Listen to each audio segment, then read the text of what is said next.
Which antimicrobial resistance threats are attributed to agriculture and food production? Generally, we focus mostly on those that are transmissible through food, but also the environment.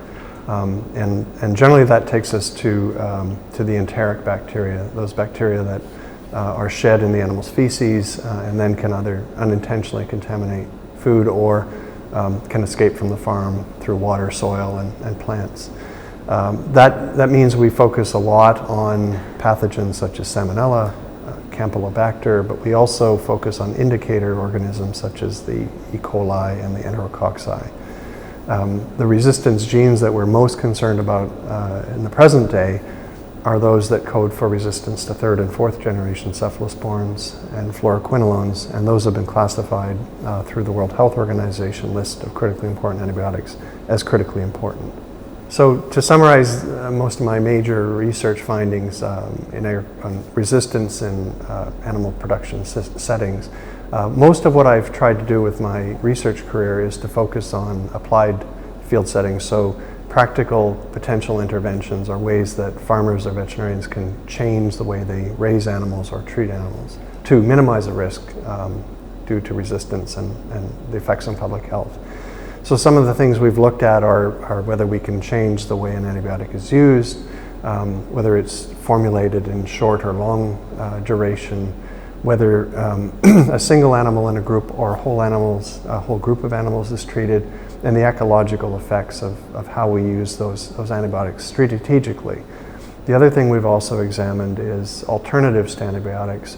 And the first rule we use goes back a long way to a philosopher, which is first do no harm. So if the alternative has the potential to select for resistant bacteria, that's a risk unto itself. And many of the metals that have been proposed, such as copper and zinc, have been shown to have genes that code for resistance that co-locate with antibiotic resistance, and so they're potentially problematic. However, other resistance alternatives, such as the bacteriocins or the peptides that the bacteria produce themselves, harbor some potential. Bacteriophages or viruses that specifically target bacteria and not mammalian hosts such as humans or animals. Host peptides and in fact essential oils all show some degree of promise. That said, we're always going to need to have antibiotics to treat sick animals. We have a moral imperative to treat sick animals under our care, and so it's important to preserve those uses by being judicious and good stewards of the products themselves. I believe that the international organizations such as FAO and WHO are addressing antimicrobial resistance to some degree. I think there's improvements that can be made, but clearly it's on the international agenda. It's of a concern to its member states. There may be disagreements as to how to approach the issue. The issue from the standpoint of being involved with agriculture is much more complicated than simply to focus on human health. So among the agencies, for example, World Health Organization at the international level, or the Centers for Disease Control in the United States, which is where I'm coming from in my perspective, is the sole mandate is to protect public health. But when you come from a veterinary standpoint, you also have an obligation to your client who owns the animals as well as to the animal itself. And so when it comes to preserving a precious resource such as an antibiotic and its effectiveness, FAO, for example, will have the same obligations that a veterinarian, which is what I am, also has, which is to the animals, to the owners of the animals, to the world, to feeding the world, which is part of being healthy. So there will always be disagreements about the optimal approach to take.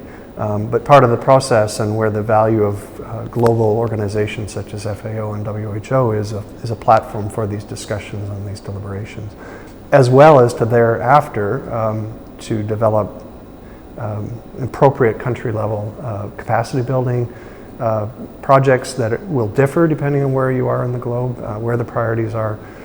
So I can't imagine doing this without the involvement of global and international agencies. What I think may be impeding progress towards antimicrobial resistance control or mitigation and specifically from the perspective of international agencies, are perhaps some of the same things that impede individuals at the local level. The more I study this issue, the more I realize the science is complicated and it's not static. And so one can attempt to prioritize things, specific things, and then the target moves. And so I think a principle-based approach is probably the best approach. And something that can stand the test of time is also. And so while I'm a scientist and a clinician, my background, I'm drawn towards the moral and ethical aspects of this, which are statements of what we're trying to achieve as a whole, as a society, as the member states prioritize, which is protecting the efficacy of these products into the future by using them properly in the present. And then the rest follows from that. And I think this is not unreasonable place for large global organizations to start from, these statements of principle.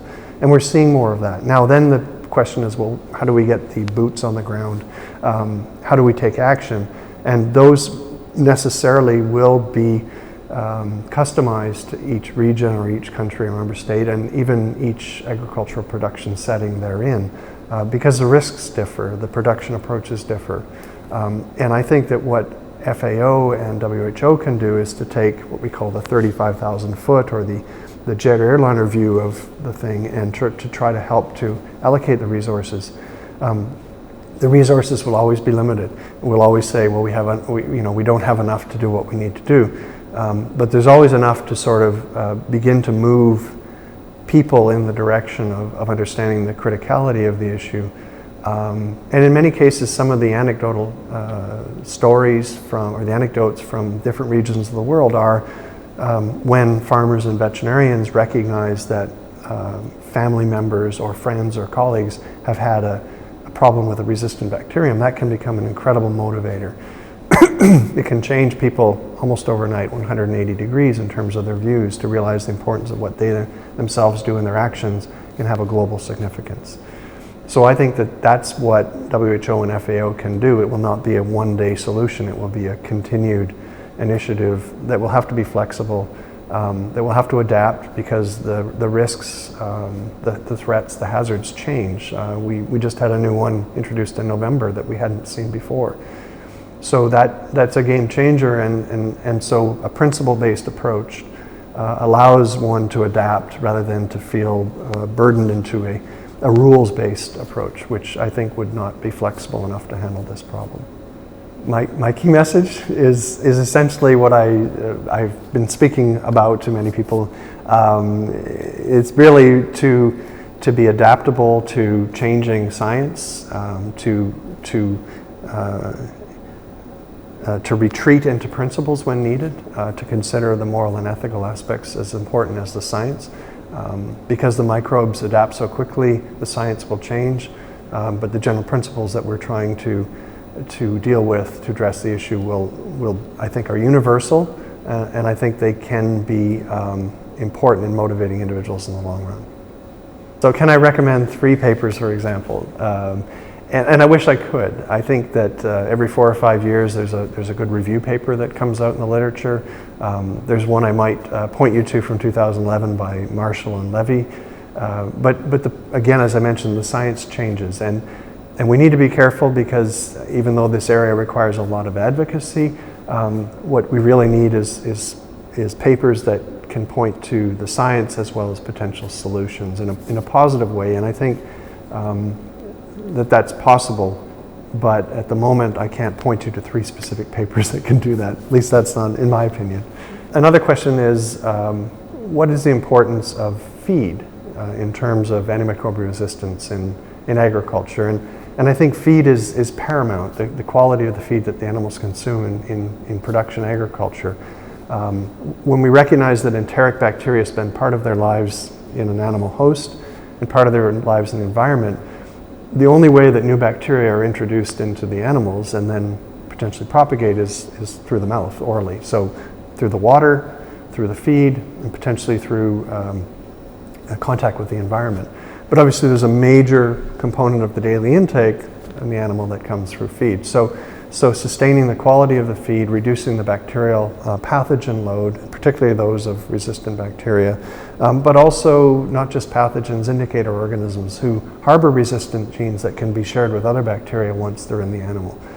So sustaining feed quality, which is not just what's delivered to the farm or produced on the farm, but through proper storage mechanisms, ensuring that they're at the correct humidity, that there's no contamination from rodents, birds, insects, other animals that can introduce contaminants, storage at the correct temperature, storage and delivery to the animals when it's fresh, not dated, and hasn't had an opportunity for the bacterial populations to expand. So along with all the potential sources for an animal to acquire new bacteria and to propagate those bacteria, particularly if they're resistant, feed is clearly one of the priorities.